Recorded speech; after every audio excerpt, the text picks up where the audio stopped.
All right, from one big story to the other, Bangladesh turns a decisive political page today as BNP chief Tarique Rahman takes oath as the Prime Minister, making the return of a powerful political dynasty to office.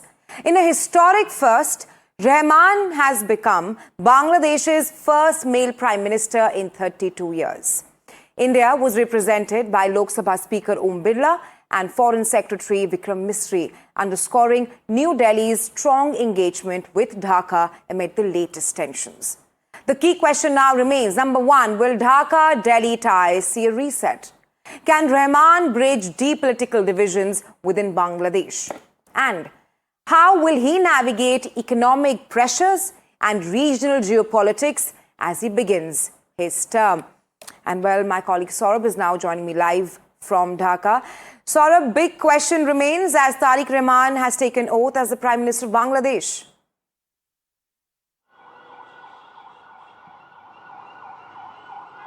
That's right. He's taken oath. He's now the Prime Minister of Bangladesh. And of course, his cabinet is also taken oath, both ministers of state and cabinet ministers. And this is an interesting mix of cabinet, given the fact that one of the surprising elements really was that Khaleda Rahman, who was the NSA, the National Security Advisor to Mohammad Yunus's interim government, has also taken oath as a minister now. And that means what is being said is that he's going to be getting the foreign affairs portfolio, which means he will become foreign affairs minister of Bangladesh. And remember, Khaleda Rahman is someone who, of course, is well known, well versed with the, with diplomacy, with foreign affairs. And also, he's someone who's visited Delhi very recently. In November 2025, for the Colombo Security Enclave, Khaleda Rahman was in Delhi at a time when India's relationships with Bangladesh was at a low. He was one of the high-ranking officials to visit New Delhi and hold talks with Foreign Minister S. Jaishankar and India's National Security Advisor Ajit Doval. So, in a sense, he's someone who's seen as an expert in foreign policy and someone India can talk to, have a conversation with. And that's why, of course, it's important given the fact that India is looking at a reset with ties with Bangladesh. In fact, Prime Minister Narendra Modi sent a very warm message to Tarique Rahman after his party won the majority. Today, representing India and Prime Minister Modi is Lok Sabha Speaker Om Birla, who's expected to have a bilateral with Tarique Rahman as well. Tarique Rahman, after taking oath, is meeting the foreign leaders who are attending his oath ceremony, including the Bhutan Prime Minister and several other, top ministers who are attending this oath-taking ceremony that was held a short while ago at the south lawns of the Bangladesh Parliament. And this ceremony has multiple firsts. The first in the presence of foreign leaders, the first being held open air, many things. But important to note is Tarique Rahman is someone who is showing he's not a pushover. Nothing can be dictated. In fact, one of the things that the interim government tried to bulldoze, which is making members of parliament take oath as Constitutional Reform Council members as well, that is something the BNP has rejected outright.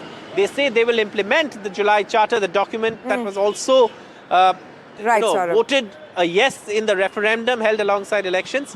But Tarique Rahman making his priorities clear. Right, Saurabh, giving us a lowdown of what Tarique Rahman's win means for India. That was my colleague Saurabh joining us live from Dhaka. Well, after decades of dynastic politics and dramatic upheaval, Bangladesh now has a new Prime Minister. Tarique Rahman takes charge after his Bangladesh Nationalist Party, BNP, secured a clear majority in the elections. At 60, Rahman becomes the first male Prime Minister in 32 years and the latest torchbearer of one of Bangladesh's most powerful political dynasties. Our next report, thank you. For Tarique Rahman, politics was never a choice. It was inheritance. He is the son of former Prime Minister Khaleda Zia and former President Zia-ur-Rahman, the founder of Bangladesh Nationalist Party.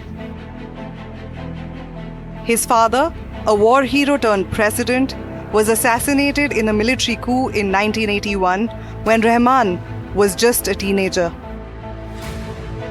2 decades later, in 2001, Rahman formally stepped into politics during his mother's second term as Prime Minister.